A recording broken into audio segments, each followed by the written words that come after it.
بسم اللہ الرحمن الرحیم اللہم صلی علی محمد وعلی آل محمد کما صلیت علی ابراہیم وعلی آل ابراہیم انک حمید مجید اللہم بارک علی محمد وعلی آل محمد کما بارکت علی ابراہیم وعلی آل ابراہیم انک حمید مجید۔ عورتیں یہ کہتی ہیں کہ استعمالی زیور پر زکوٰۃ نہیں ہے۔ یہ ذرا حدیث پاک سنیں۔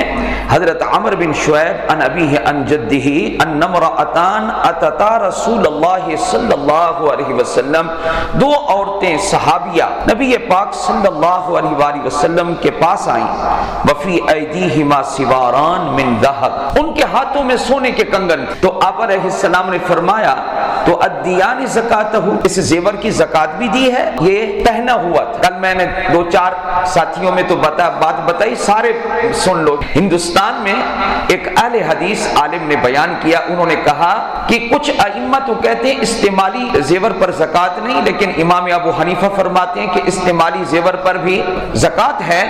تو فرمایا ہم اس مسئلے میں ابو حنیفہ کے ساتھ ہیں رحمہ اللہ۔ کیوں؟ حدیث آ گئی ہے، حدیث پاک میں آیا تم نے زکات ادا کی؟ قالتا لا، انہوں نے کہا جی زکات تو ادا نہیں کی، ان کو پتہ نہیں تھا مسئلے کا، ان دو عورتوں کو۔ فقال لهما رسول اللہ صلی اللہ علیہ وسلم، آپ نے ارشاد فرمایا اتحبان ان یصورکم اللہ بسوارین من نار، کیا تم پسند کرتی ہو کہ کل قیامت کے دن اللہ تعالی تمہیں ان کے بدلے میں جہنم کے دو کنگن پہنا دے؟ کیا تم پسند کرتی ہو اس کو؟ آگے تو کوئی آج کی عورتیں تو تھی نہیں۔ قالتا لا، انہوں نے کہا جی بالکل نہ، جہنم میں ہم جانا پسند نہیں کرتی ہم۔ قال فأدیا زکاتہ، پھر جہنم سے بچنے کا ایک ہی طریقہ ہے، اس کی زکات ادا کر۔ اس لیے زیور چھپا چھپا کے رکھا ہو، ترغیب دیں کہ عورتیں زکات نکالیں۔ یہ ان کا سب سے بڑا بہانہ پتہ ہے کیا ہوتا ہے؟ ہمارے پاس نقدی نہیں ہے تو ہم کیسے ادا کریں؟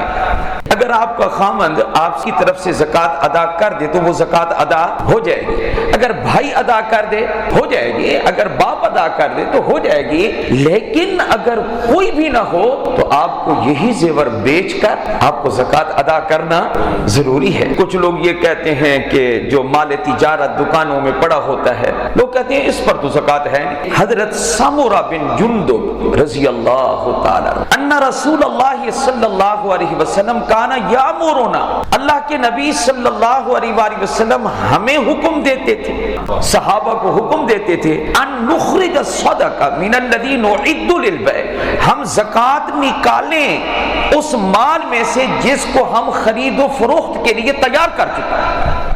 امام ابو داود نے اس کو روایت کیا، لہذا مال تجارت پر بھی زکات پورا حساب لگاؤ جتنا مال تمہارا پڑا ہے۔ قیمت خرید پر زکات آئے گی یا قیمت فروخت پر؟ اس وقت جس قیمت پر آپ بیچنا چاہتے ہیں، آپ نے لی ہے 8 روپے کی وہ چیز، یعنی ان میں سے ایک دانہ 8 روپے کا لیا، 8 روپے آپ زکات میں شمار نہ کریں گے، بلکہ گاہک کو آپ کتنے کی دے رہے ہیں تو آپ 10 روپے کا حساب لگا کر چیزوں کا حساب لگائیں اور پھر جو ہے آپ زکات ادا کریں۔ اللہ ہم سب کو عمل کی توفیق عطا فرمائے۔